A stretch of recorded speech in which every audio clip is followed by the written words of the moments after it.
Here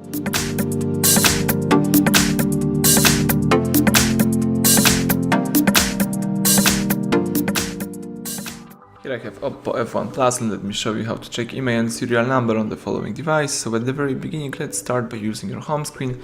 Let's open the phone's dialer right here, and let's use this secret code *## 06#, and as you can see, the IMEI number just pops up on the screen.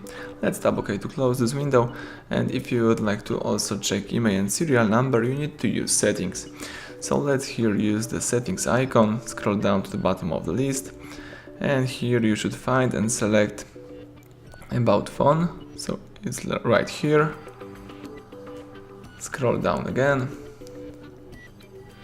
Here let's tap status, and here you can read the IMEI number of your device. You can also read Wi-Fi MAC address, Bluetooth address, and serial number right here.